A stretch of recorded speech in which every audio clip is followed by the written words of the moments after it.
with his legs. And I said, well, all the boundaries of the market. And he said, someone said like, it's this. And he said, this is the boundaries of your market. And then he gave two conditions. Condition number one, he said, don't ever let this market shrink in size. Meaning, don't build your houses and come and encroach on it. Don't build, farmland to come on the market. This market has to be your own independent market, at least of this. It can grow, but at least it's the minimum size. The second condition that he put on the Prophet he said, let no one that come and trade in this market be taxed on anything they do. This is a tax-free economy. So the Prophet establishes those two. This is a hadith of Prophet those two key foundations at the start of the market. This is the boundary of the market. Don't ever let it shrink. Number two, no one that comes to sell or buy in the market will be charged any kind of taxes. Okay. Now, I'm going to deviate for a second, but this is important. So today, when you look at economic systems, generally people talk about three things. What are they? Generally speaking, people talk about three things. What are the three things that generally command systems, that command the world economy? Country that we live in, the US, is called capitalism, right? What else do they have? That's good. So capitalism, Western countries in general, socialism, many of the European countries, the US would consider to be a socialist country. So we live in a country, if you live or work in Europe, or if you live and work in Australia, it's a different system, or Canada even, it's a different system to the US. The US is on, I would say, the extreme left wing of capitalism. They would consider some of these European countries like Germany and Holland to be on the extreme right wing of and they call that socialism, generally speaking. And then communism is what used to be, old Soviet Union and so forth, and generally that kind of doesn't exist anymore. That's effectively proved to be a complete failure. Islam doesn't have an ism. So I want to make this clear because sometimes when you speak to non-Muslims, they'll come and they'll ask you that question. Hey, what are you guys, do you believe in Catholic? And they misunderstand zakat, they misunderstand sadaqah, they misunderstand caring for the other. It's a very socialist system that you think. Islam is none of the above. Islam has its own system. However, the closest it would be to, and I'm not saying that that's what it is actually this concept of a capitalist society, but not in the extreme sense. And we'll talk about some of the key differences right now that's applied, in some of these Western countries, right? So Islam generally is about buying and selling. It's about trade, right? And the hadith of the Prophet ﷺ confirms this. Now, the Prophet ﷺ, the first thing that he did was, and this is so important now, we're talking about capitalism and the Islamic system. The first thing the Prophet ﷺ did was he tied religiosity to trading. In other words, he established a moral standard for the market. This doesn't exist anywhere. And today I was thinking of examples. Has anyone lived here 2008? The mortgage crisis and the collapse of the housing and the collapse of the banking and all, right? This was a disaster in all senses of the world for the US. And this was not just because the system is broken, and we'll talk about that in a second, but it's because of the lack of morals. It's because of the lack of morals, right? People that have wealth and are very rich, acting immorally to get more wealth and more rich, irrespective of whether or not people could afford the house or make the payment or anything like that, that caused an entire system to practically collapse, right? And there's many examples of this, by the way. So I'm not doing an economics dissertation. I'm just giving you kind of a. So the first thing the Prophet ﷺ does is he trades buying and selling. He associates the buying and the selling and the creation of the market and making money and earning money and being as rich as you want to be with your deen. Meaning there's a set of ethics and moral standards that you have. The hadith of the Prophet ﷺ in the categories of the people that have the highest rewards, he says, amongst the highest rewards is the honest businessman. The honest businessman is amongst the highest levels of people because they can cheat, right? But yet they don't cheat. They're not going to go out of their Islamic manners so that they make money. So making money obviously is halal. The Prophet ﷺ established a code of conduct for the market, including, this isn't an exhaustive list, but including things like no one shall commit a false oath in the market. You're not going to invest in this mutual fund. I've now collected $200 million. I've now collected $1 billion. And I'm going to give you, because I've invested in these companies, 6.7% returns. If you can't guarantee any of that, that's called a false oath. That's not something that anyone should do. So that's thing number one. The other thing the Prophet ﷺ said is not to hide the defects of products, not to hide the defects in product. And I'm just giving simple examples from what the Prophet ﷺ established. But wallahi, you fast forward to today, and again, you look at all the defects that people don't tell you about before you invest in something. So, for example, the Prophet ﷺ, and by the way, he used to inspect the market himself. Prophet ﷺ walks into the market, and he found a a Muslim selling dates. He was anyone know the story? He was selling dates. The dates at the top were beautiful. The dates at the top of the bag were beautiful. Prophet ﷺ puts his hand in the bag, and he comes up with rotten dates. So the dates on the top were very clean and great. Dates on the bottom were rotten, and the Prophet ﷺ said to him, "You can't sell your defective product." And this was the other principle established. And then this is a very famous hadith: "Man ghashana falaysa minna." Whoever treats us is not from amongst us, right? So we're not going. This is the Prophet ﷺ. He establishes this about the hiding the defects. And then the third thing the Prophet ﷺ stops, obviously, is monopolies and the trading interests. So you cannot be a monopoly in a market. I'm going to give you. I was just talking to some friends about this day before yesterday. I may have mentioned this last time.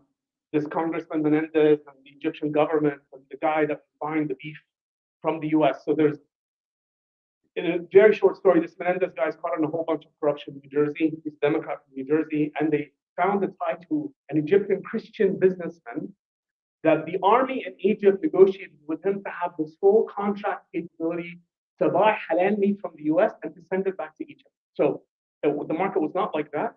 And they used to charge, so they said every country does this. They have these countries, let's say in Australia, you buy Australian lamb, and there's someone in Australia, a Muslim, that inspects the lamb and says, this is certified halal, Muslims can eat it, right?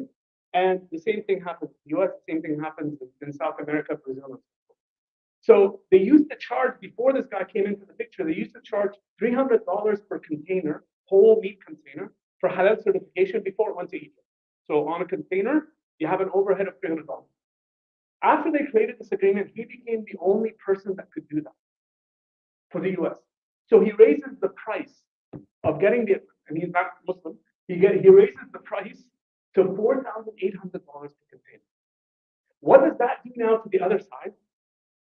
You just increased your cost by almost 16, 17 fold. If you were buying a kilo of meat, you understand? So these are the things that the Prophet ﷺ stopped us from doing, right, in the market.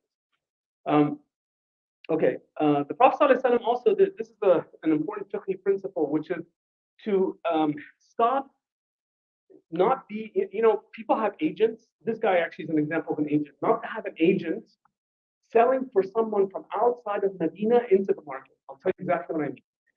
Someone that lives 15 kilometers away has land and they grow dates, and they come and they say, here you go, I have my dates. So someone intercepts them and said, hey, I'll take your dates. How much do you want for the date? Oh, 10 cents each? Okay.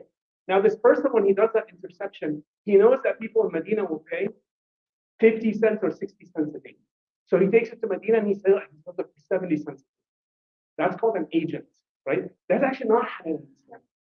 Can anyone think of why that's not halal? I don't know. Right?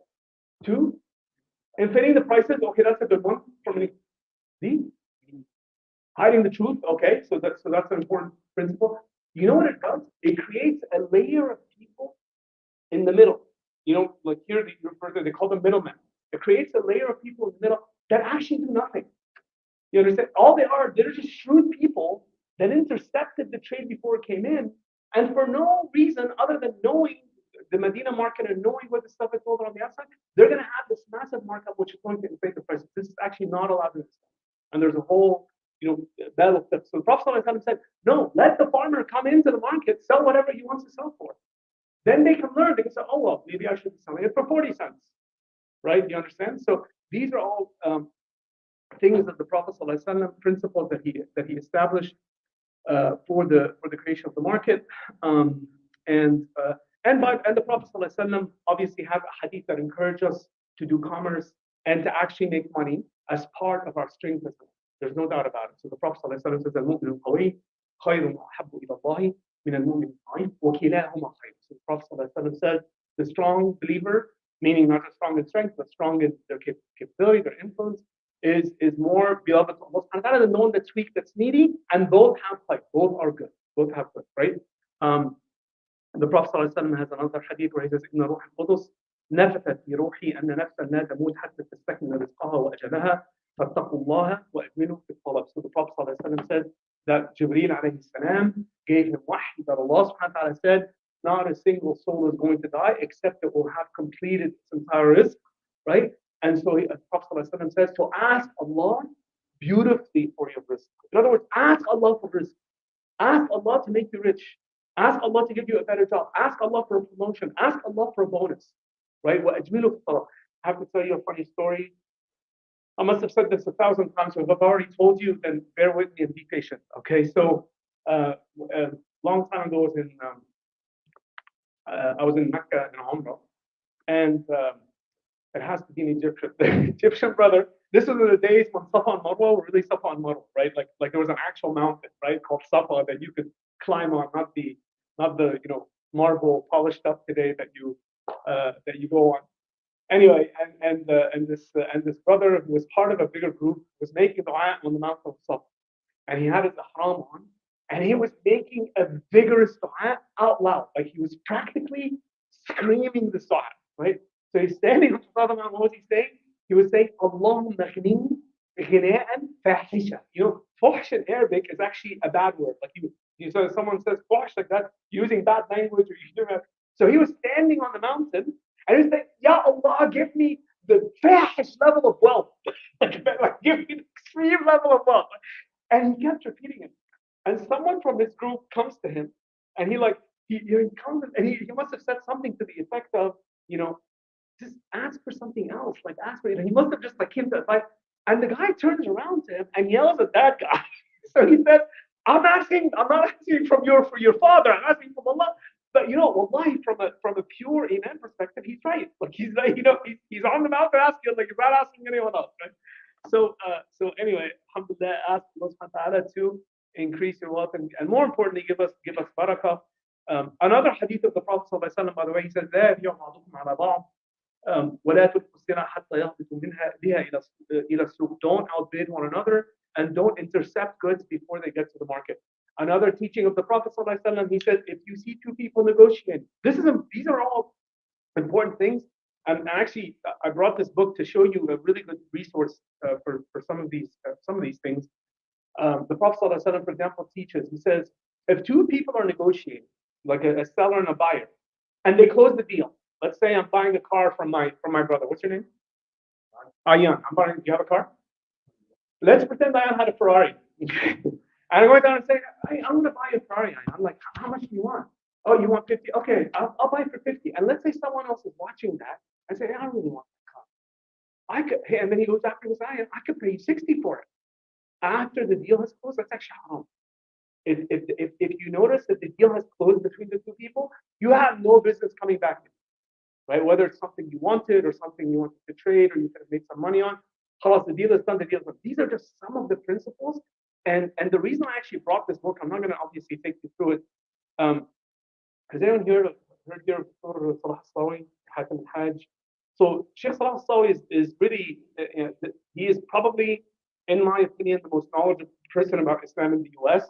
He's originally an Azhari doctor, professor, and he is the first one to have established an actual foundational Islamic institution of knowledge modeled after Al-Azhar back in the 90s.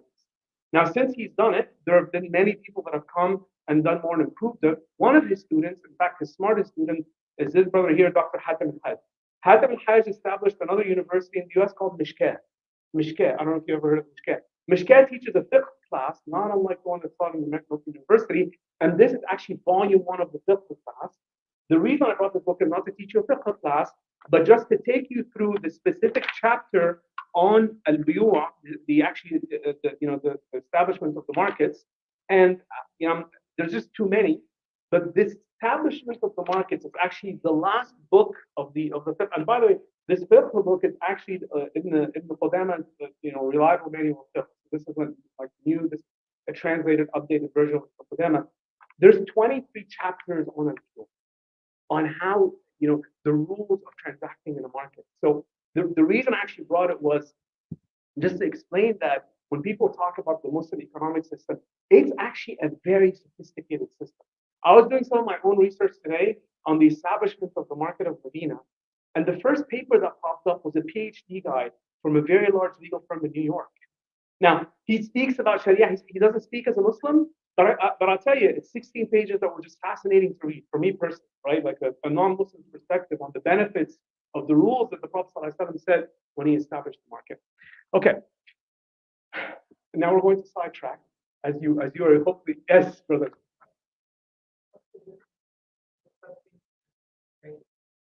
Intercepting and trading? Yeah. Intercepting, I think, has a devious thing behind it. Intercepting is like, I stop you on the way and I say, hey, come over to the side. You know that come over to the side? That's the intercepting part. That's like, come over to the side, I'm going to do this. So I know you're going to maybe think about distributors and this and this and that. I'm not going there, and I'm not a faqih, so I'm the wrong person to ask, right? So, okay. So let's move on. I do want to say this story, though, because I found this fascinating and I actually captured the hadith. So there's a hadith in the narrated by Auf ibn Malik anhu, and this hadith is present in Ahmad and Abu Dawud. So here's what he said. Listen to this. This is the barakah that you get from doing things properly. So he says at the time of the Prophet ﷺ, he used to give an a'tiyah, right? And a'tiyah is the singular of, the a'tiyah is basically a gift. And what does an a'tiyah come from typically? It comes from a thing called al-fay, which is what? Wealth that the Muslims get. What is a ghanima? Let's go to ghanima real quick. We talked about Uhud, we talked about Khaybar. Ghanima is something that is captured in war. Fay is something that you get without a war. Fay is something that you get without a war. Okay? Let's just call it, for the purposes of this conversation, right? Overflow economy. So the government gets the money, right? And they take it and they build the roads and they build the schools and they build the hospitals and they do this and they do this and do that. And the leftover, the Prophet ﷺ actually has the ruler has the capability to distribute if they so desire, right? The first example was Banu Nadir. Banu Nadir, when they left, they Muslims got the fight, right? So this Sahabi radiallahu anhu, he said to the Prophet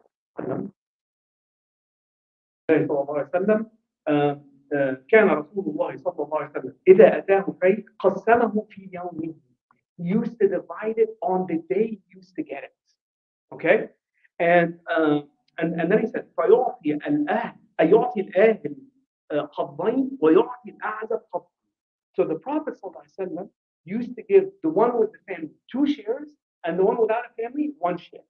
So you take the total amount of things, and whoever has a family gets 2, whoever is a single gets 1.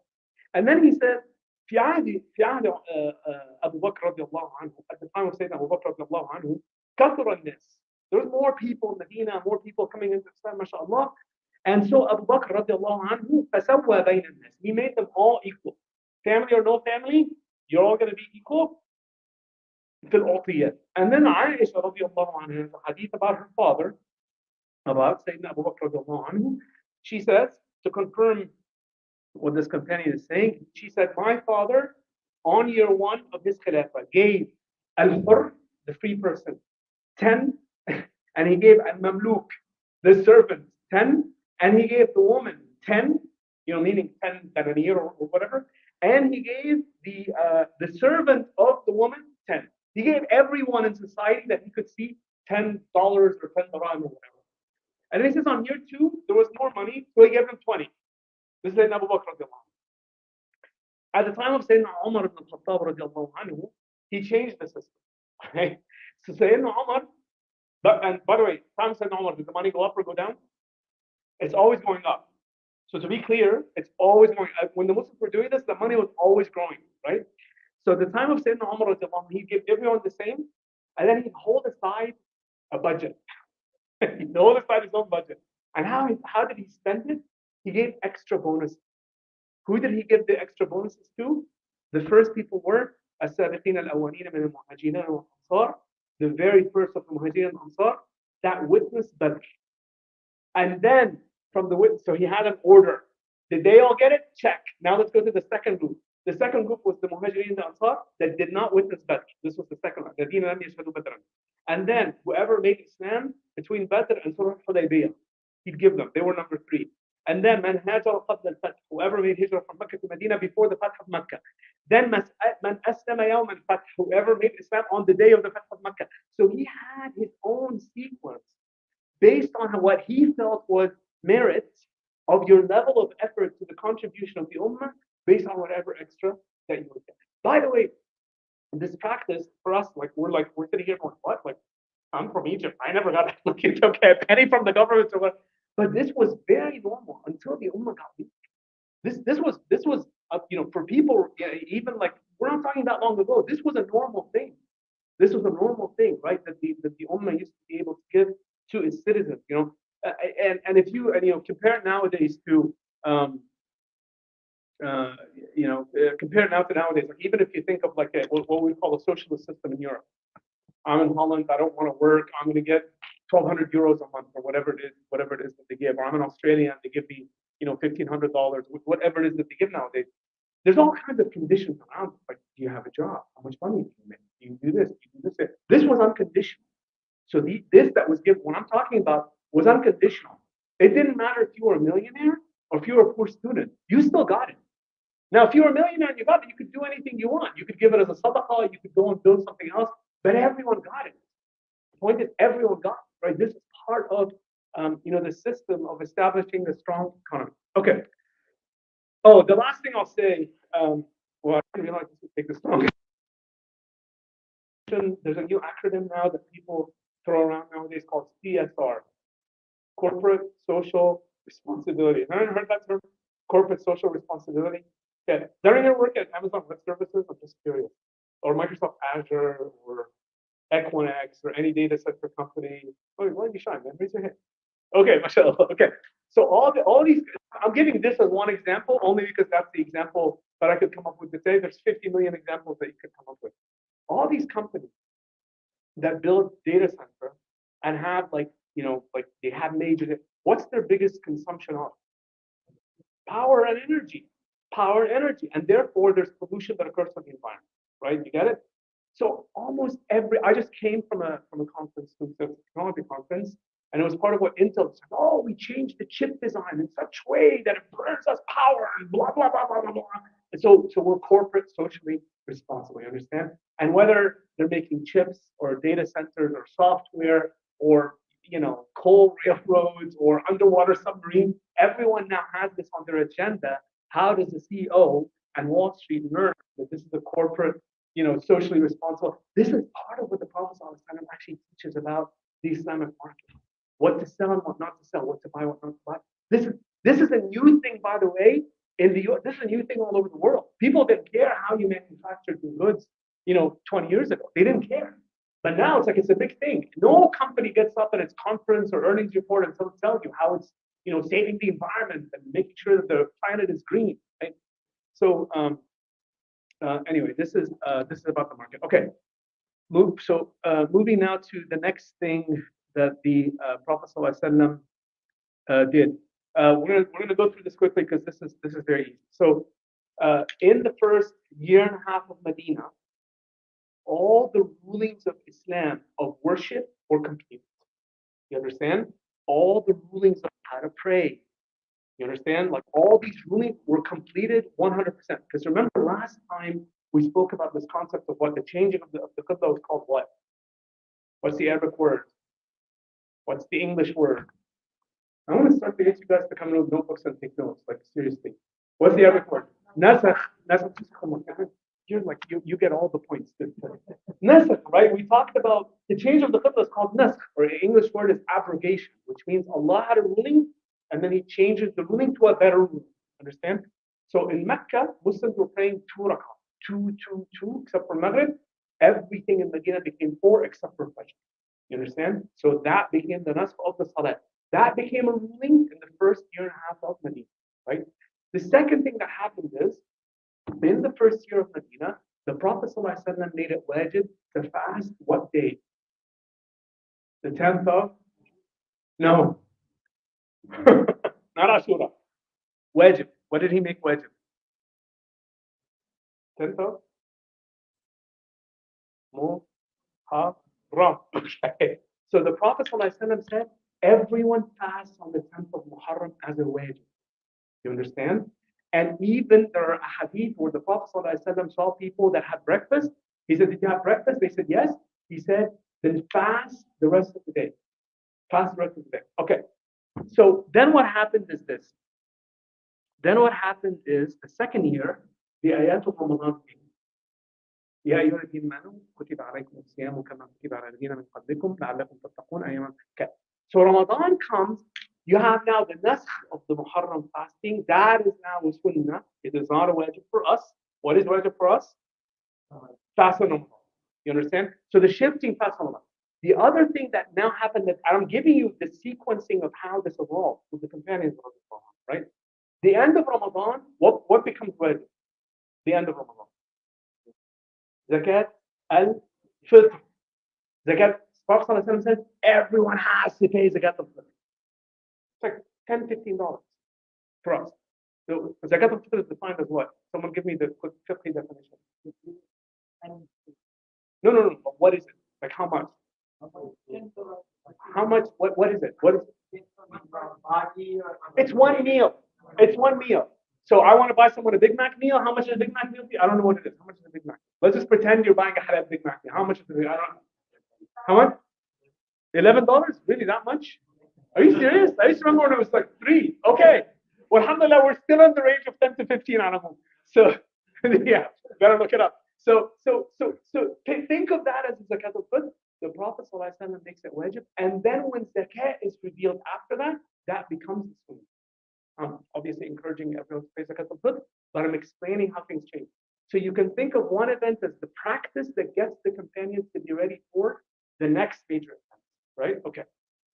So this also happens in the first year and a half of the Medina. Now something. Oh, by the way, the hadith of the Prophet ﷺ, "Sallu kama ra'aytumuni usalli," also happens in Medina, right? When the prayer is revealed, the Prophet ﷺ, when he tells the companions pray as you see me pray, it's also at that time that this happens. Now something fascinating, okay? Which is what?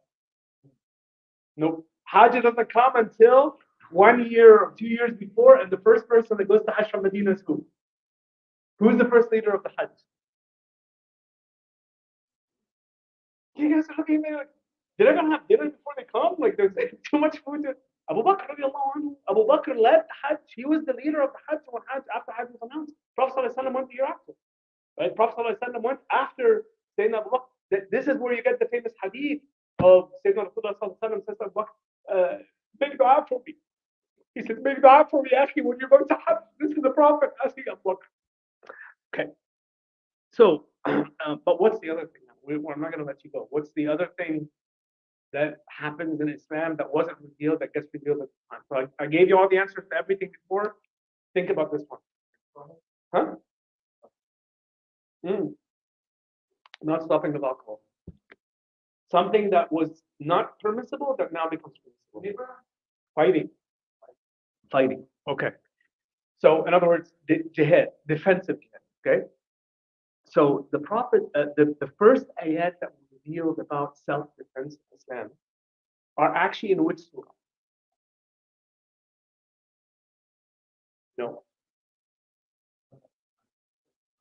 No. They're revealed in Surah Al-Hajj. They were revealed in Surah Al-Hajj. The first ayat of self-defense in the Quran are in Surah Al-Hajj, and they are ayat number 39 to 41. Allah subhanahu wa ta'ala says, أُذِنَ لِلَّذِينَ يُقَاتَلُونَ بِأَنَّهُمْ ظُلِمُوا وَإِنَّ اللَّهَ عَلَى نَصْرِهِمْ لَقَدِيرٌ. This is ayat number 39. And then Allah subhanahu wa ta'ala says, الَّذِينَ أُخْرِجُوا مِنْ دِيَارِهِمْ بِغَيْرِ حَقٍّ إِلَّا أَنْ يَقُولُوا رَبُّنَا اللَّهُ وَلَوْلَا دَفْعُ اللَّهِ النَّاسَ بَعْضُهُم بِبَعْضٍ لَهُدِّمَتْ صَوَامِعُ وبيع ومساجد يذكر فيها اسم الله كثيرا ولينصرن الله من ينصره إن الله لقوي عزيز. وبيع وصلوات ومساجد يذكر فيها اسم الله كثيرا ولينصرن الله من ينصره إن الله لقوي عزيز. Okay, we're gonna break this down. So first of all, this ayah speaks about what? If someone comes to attack you, you are fully permitted to defend yourself. If someone comes into your house and threatens your family, you should defend yourself. If you're walking down the street and someone attacks you, you should defend yourself. Okay? So this by the way is understood in any law anywhere in the world. The law of self-defense. Okay, this country allows you to carry a gun and shoot people with it. Now we're not that extreme, you understand? But like this is the law of self-defense. And Allah subhanahu wa ta'ala starts off the ayah by saying, Udina, you have now been given permission. Meaning, this isn't a go do it. This is a you have been given permission now to defend yourself because you have been you have been transgressed upon. By the way, when this verse comes down, this is about who? The Muslims were in Mecca, the Muslims in Mecca, because the mushriks were still overpowering them and they were torturing them and they were dragging them in the streets and so forth. وَإِنَّ اللَّهَ عَلَى نَصْرِهِمْ لَقَدِيرٌ. Allah subhanahu wa ta'ala says, and Allah subhanahu wa ta'ala puts a definition around what these evil people do. الَّذِينَ أُخْرِجُوا مِنْ دِيَارِهِمْ. They threw you out of your houses بِغَيْرِ حَقٍّ, with no right. إِلَّا أَن يَقُولُوا رَبُّنَا اللَّهُ. And the only reason they did this is because you say رَبُّنَا اللَّهُ. So there's a case here of what people now call religious persecution. You know, religious persecution, right?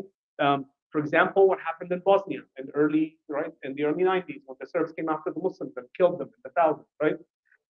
إلا أن يقولوا ربنا الله. And Allah subhanahu wa ta'ala said, وَلَوْلَا دَفْعُ اللَّهِ النَّاسَ بَعْضُهُم بِبَعْضٍ. What is دفع الناس? دفع الناس. One group fighting against another group or defending another group. This is called daf. So it's called Jihad al-daf. Jihad al-daf is defensive jihad, right? Defensive jihad. دفع الناس بعضهم ببعض. له الدماء. It would have been destroyed. Now listen to the categories of destruction that Allah subhanahu wa ta'ala speaks about. Salama. What is a salama?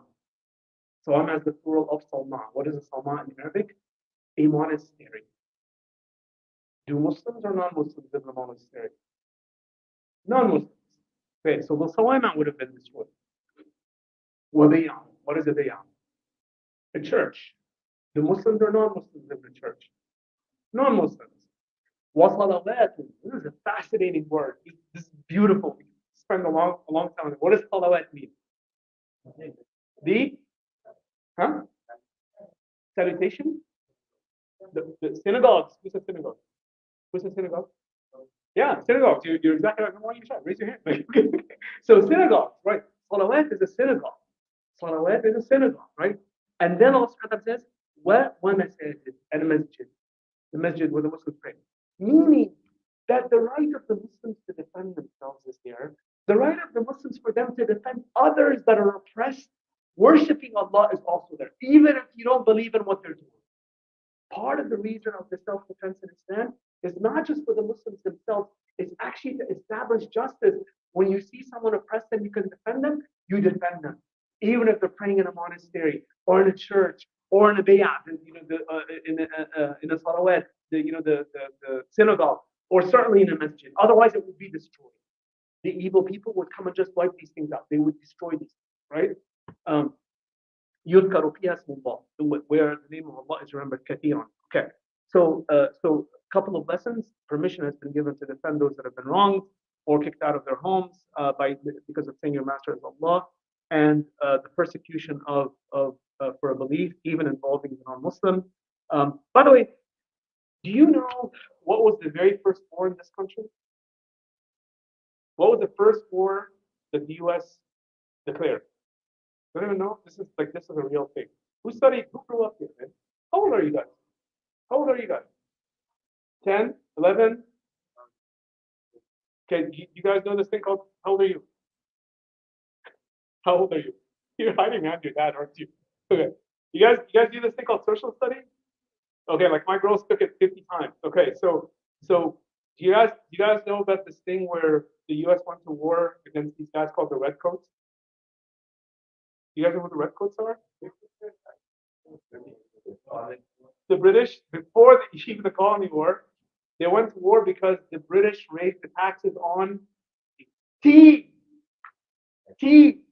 The British raised the taxes on tea, and this country took up arms against the British. Like, think about that. So if people are going to take up arms against tea, how about we do it something like, so think of World War II. What would have happened if the US had not gone to World War II? There would have been fascism all over the world. We would have probably been speaking German now. Right? So it's a good thing. This is what the Muslim calls jihad. This is what the Muslim actually called jihad, is an act of self-defense to stop an oppression from occurring, right? Okay. So, yes.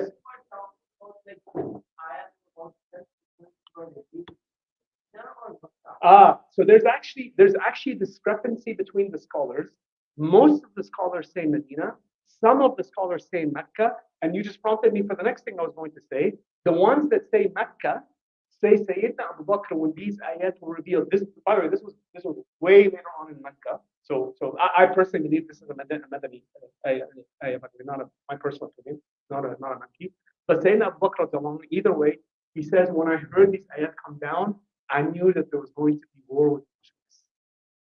When he heard this, Sayyidina Abu Bakr had an amazing insight into the ayat of the Quran and what they were being revealed.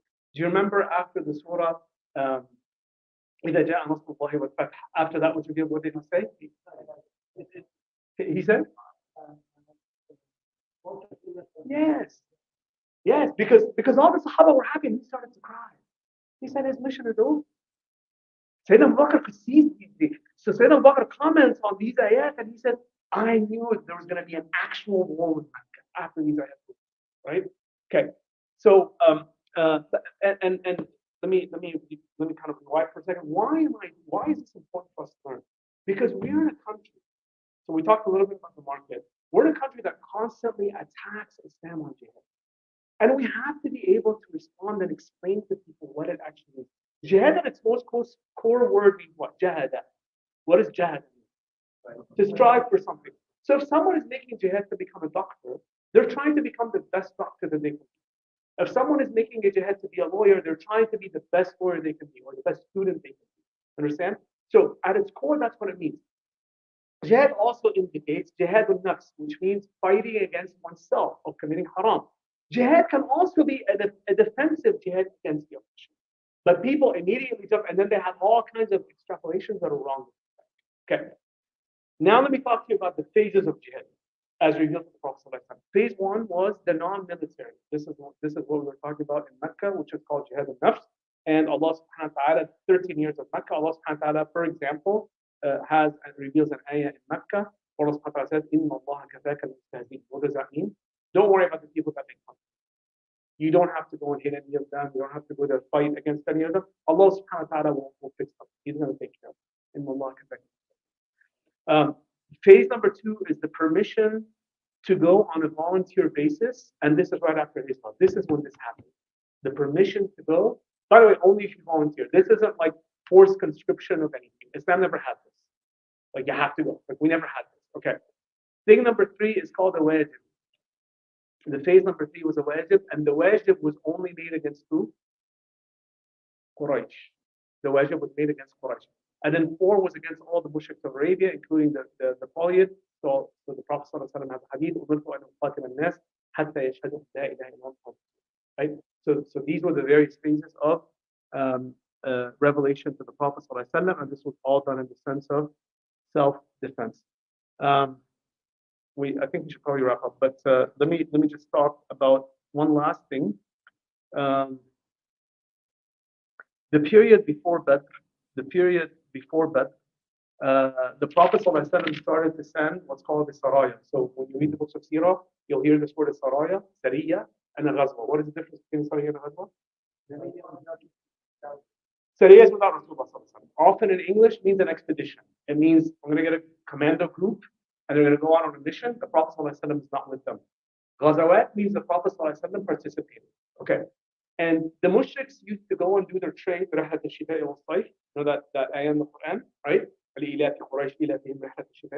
That was the main source of economic power for the Quraysh. And they used to have trips in the north, trips in the south. Trips in the north used to go to a city called, where was the trade with the north? What was the superpower that they traded with? Okay. The Romans. And where would they go in the south? Yemen. When they went to the north, they went to a specific city. This city is called Busra. Does anyone know where that city is? Where? Syria. The city is in Syria. Yes, Busra. The city is actually not Busra of Arab. Not Busra of Arab. This is in the south of Syria. And it's called Busra. And this was the major trading outpost for the Romans in their southern part of the empire, and that's where the Arabs go. Now, for you to go from Mecca to Basra, where are you passing by? Medina. So the Prophet ﷺ, in general, many of the saraya that he sent was to intercept these caravans. And remember, they took their money, they took their wealth. This was totally halal from that perspective. Hadith of the there's now how many? The next question becomes how many did the Prophet ﷺ have?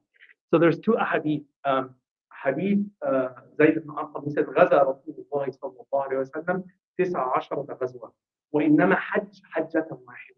The Prophet ﷺ went on 19 different ghazawat and he only made one hajj. Hadith Buraidah, the Prophet he said رضي الله عنه, the Prophet ﷺ, he made 19 غزوة قاتل في 8 منهن. He personally fought in 8 of these ghazawat. Right? In other words, he could have been present with others and not fought. Okay, let's close with this. What were the ghazawat that the Prophet ﷺ fought in? Oh, Khandaq, Ahzab. Okay, stop right there. Those three, everyone agrees on. Badr, Uhud, and Khandaq. Okay, where now? Tell me about some of the others. Tabuk, okay. ذات السلاسل ماشي ورئيسيها المصطلح very المصطلح.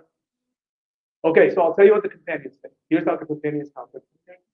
Badr, Uhud, and Ahzab are always there. Badr, Uhud, and Ahzab are always there. And then غزوة called غزوة المريسية. This is where Ishka Aisha happened. The ICOB Aisha radiallahu anha. The second is one called غزوة القديد, Khaybar, Fath Makkah, and Hunayn. Okay?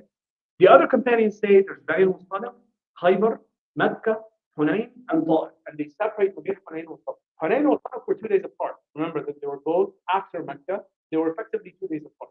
So some companions counted it as one, some companions counted it as two. Okay.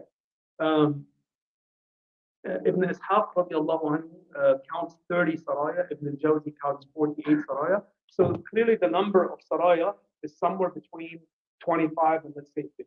The number of saraya that the Prophet sent. We don't have time to go into all the saraya, but we can cover some of them later. Let's go ahead and make that. اللهم اغفر لنا وارحمنا وانت خير الراحمين. ربنا ظلمنا انفسنا وان لم تغفر لنا وترحمنا لنكونن من الخاسرين. اللهم نسالك رضاك والجنه ونعوذ بك من سخطك والنار. اللهم انك عفو كريم تحب العفو فاعف عنا. واخر دعوانا ان الحمد لله رب العالمين. جزاكم خيرا وفينا فيك ان شاء الله.